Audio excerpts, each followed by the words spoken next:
गोपियां गईं एक दिन और सारा वस्त्र उतार के रख दिया और सीधा जमुना जी में प्रवेश कर गईं और भगवान पीछे से कन्हैया पहुंच गए। भगवान की अवस्था कितनी है मालूम है आपको? भगवान की अवस्था कुल 7 वर्ष है। भगवान पहुंच गए और पहुंच करके सारे वस्त्रन को उठाया और सीधे कदम की डारी में चढ़ गए। क्यों? गोपियों को सीख देना चाहते हैं परमात्मा। अब गोपियां स्नान करके जैसे एक गोपी आई वस्त्र देखने लगी, वस्त्र गायब।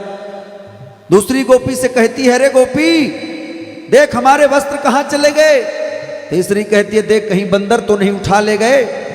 चौथी ने ज्यों कदम की डारी के ऊपर देखा तो कन्हैया बैठे नजर आए। वस्त्र का दिखा उन्हें, उनके हाथों में दुपट्टा।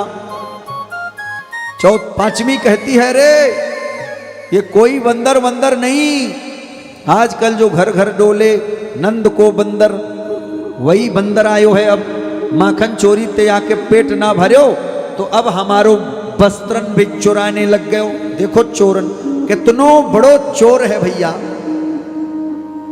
उलाहना देने लगे, हे कन्हैया सीधे से वस्त्र नहीं देगी तो मैं तेरी बाबा से पिटाई करवाऊंगी, शिकायत करूंगी।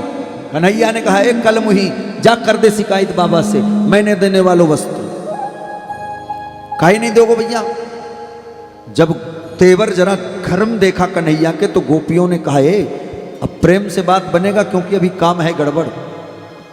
जल में प्रवेश की हैं, वस्त्र उनके पास हैं, ज्यादा तेज से बात ना करो। अब जब किसी से कोई कार्य सिद्ध करना होता है तो उसको प्रेम से करो, प्यार से बोलो। तो मालूम क्या हुआ? अब सबरी गोपियां कहती हैं, हे कन्हैया तुझे वेदन की दुहाई, लाला मुँह को एक बार वस्त्र दे दे, ऐसी गलती जीवन में कबो ना करूंगी।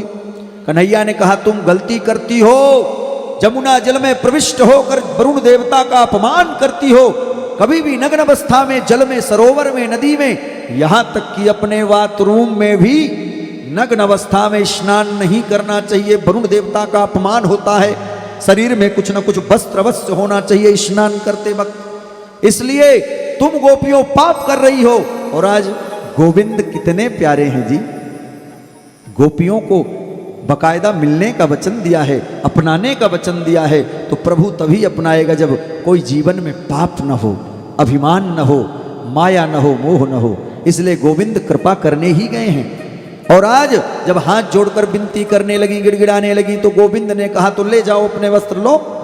एक गोपी कहती, नहीं कन्हैया मुझे शर्म आ रही है। कन्हैया ने कहा, जब गई थी स्नान करने तब शर्म ना आई थी। कन्हैया से आज वादा करती हैं कि अब दोबारा ऐसी गलती नहीं करेंगे लाला, एक बार वस्त्रन को लौटा दो। कन्हैया ने वस्त्र लौटा दिए। अब देखो जी, ये चीर हरण वस्त्र क्यों भगवान ने चुराया गोपियों के?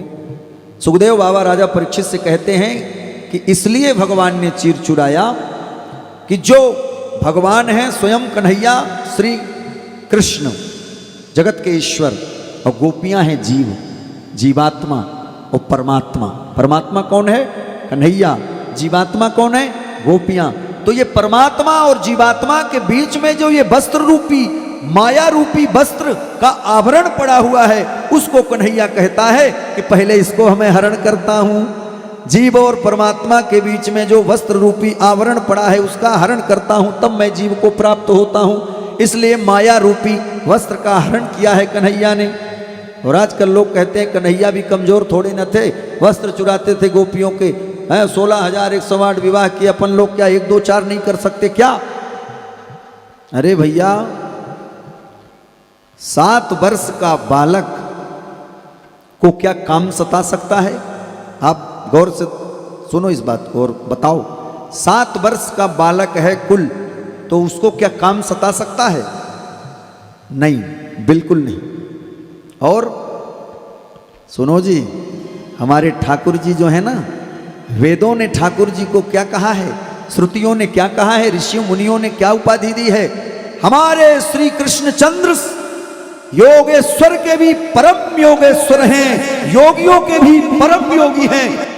उनके जीवन में कभी काम प्रवेश ही नहीं किया। गोपियों को केवल सीख देने के लिए और गोपियों को अपनाने के लिए ही ये कार्य किया प्रभु ने।